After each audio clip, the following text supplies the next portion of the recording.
Hello po, bali ngayon ko po inumpisahan yung pagpapagawa ng bahay na binigyan ni Kuya Jojo na budget para dito.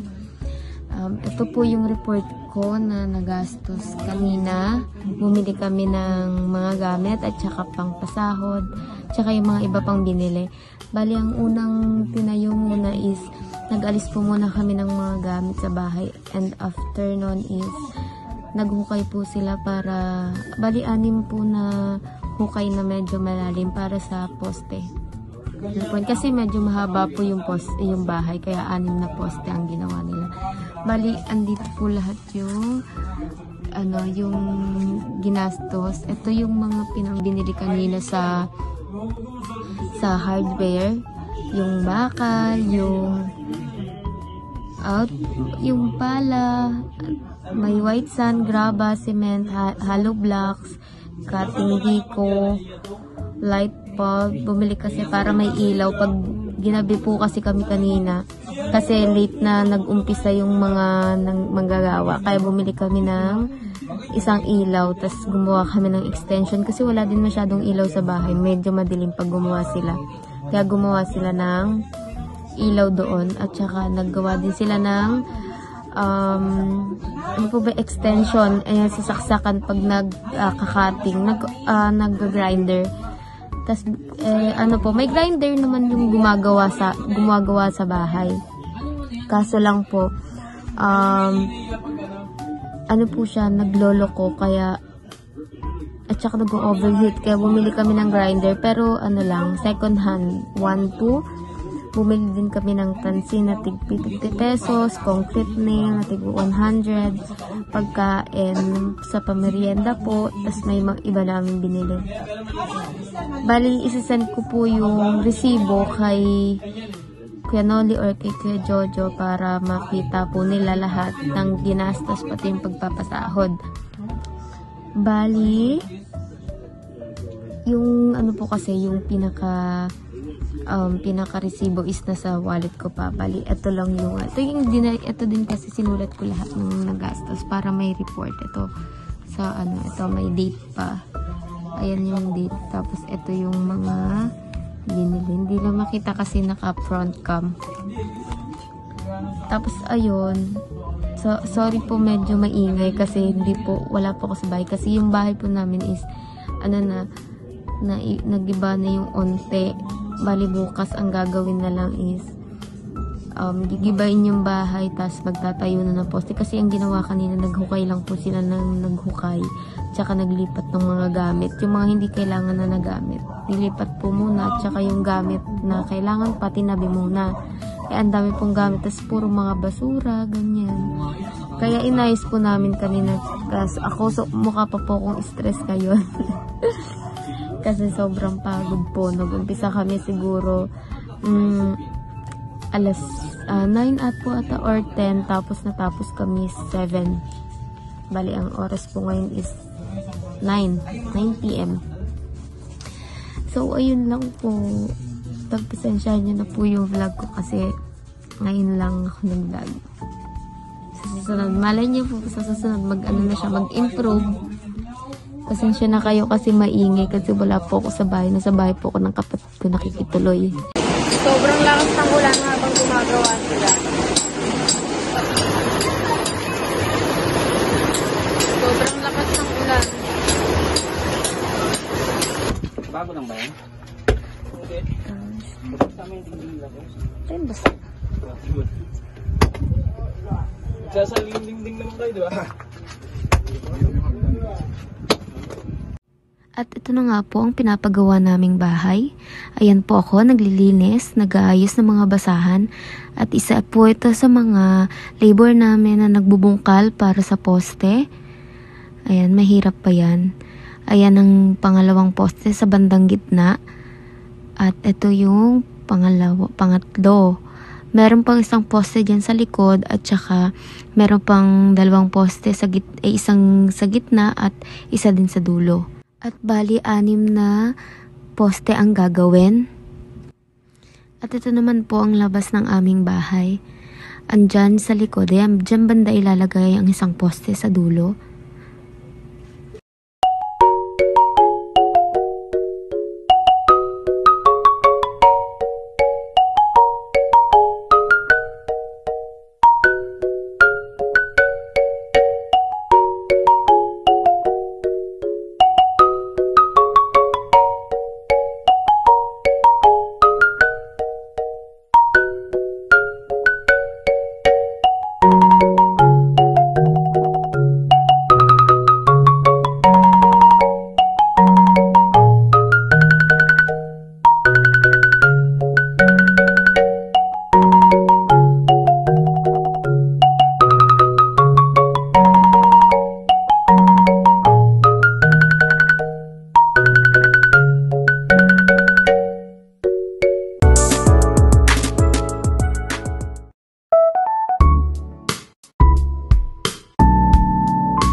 At ito na nga, hindi ko alam na naiwan ko palang cellphone ko na naka-record.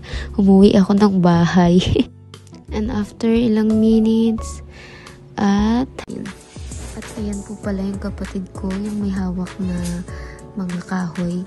Ano po siya, tumutulong po siya pero wala po siyang bayad. Bali pag wala lang po siyang pasok, saka po siya tutulong dito sa pagpapagawa ng bahay.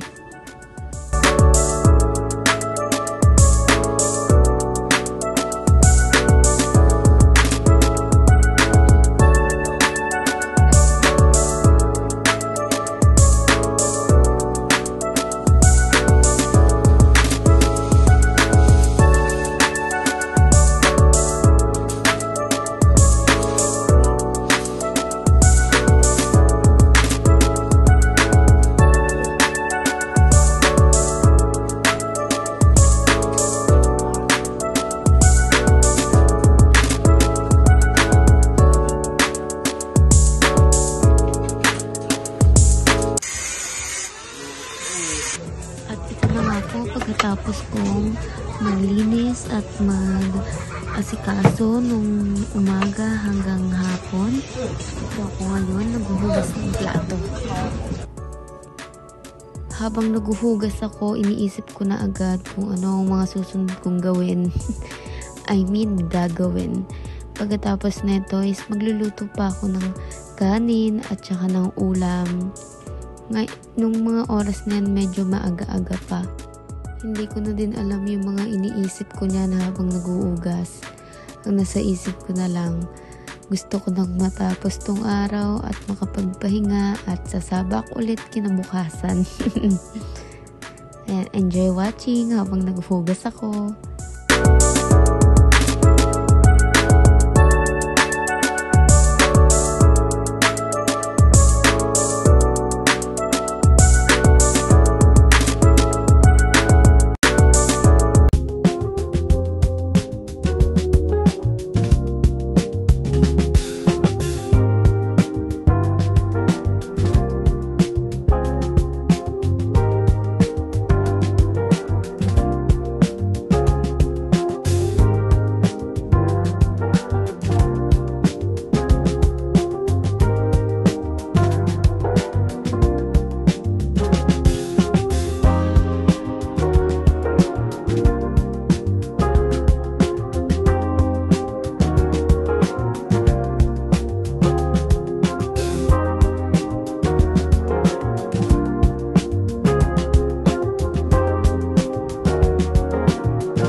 Na para sa poste. Yung ibang in-order namin sa bilihan ng mga gamit is hindi pa muna namin pinadeliver dahil sa susunod na araw pa po namin siya ipapadeliver dahil wala pa pong lalagyan dito sa amin. At ayan po pala yung kapatid ko, yung may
tumulong na din ako sa kanilang lahat, mas lalo na madami akong kailangan buhatin na mabibigat na hindi ko talaga kaya.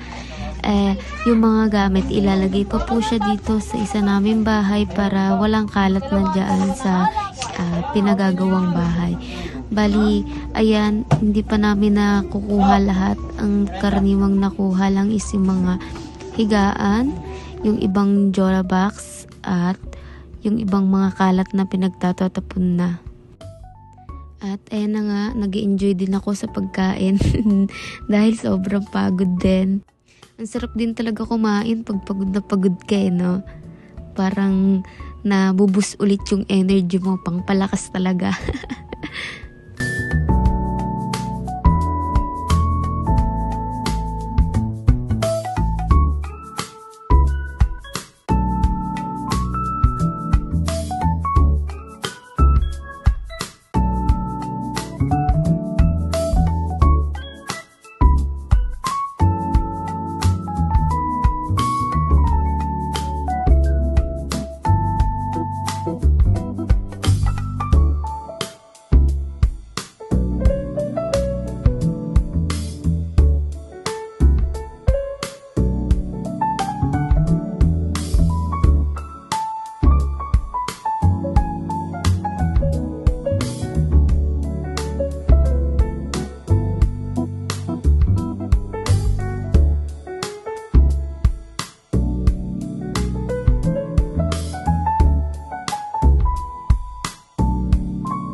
Ito na nga po, isa kong kapatid na special child. Busog na busog.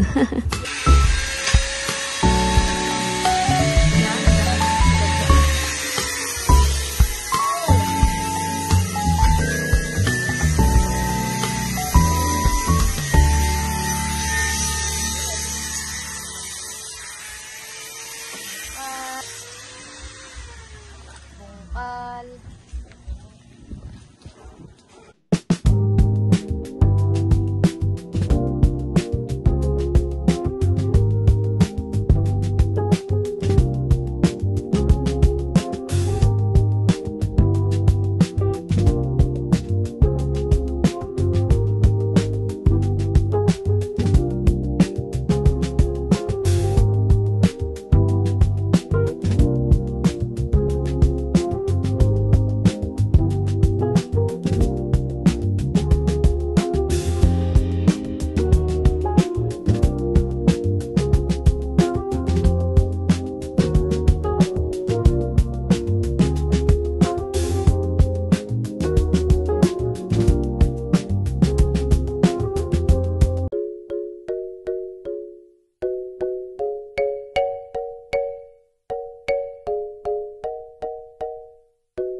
kapatid ko yung isang gumagawa ng extension. Tapos ayan yung isang naka-orange na meron sa balikat is ayan po yung nag-layout ng bahay. And ayan pong dalawa sa likod ay yung mga labor. At ito na nga, dahil oras ng merienda, bumibili ako sa Angel's Burger ng buy one take one para tipid at busog. At ayan na nga, pagka-uwi namin ay niyaya ko agad silang magmerienda at kumain muna dahil sobrang pagod din dahil first day ng paggagawa sa bahay, paghahakot ng gamit, dahil hindi ko nga siya kayang gawin mag-isa, nagpatulong na din ako sa kanilang lahat, mas lalo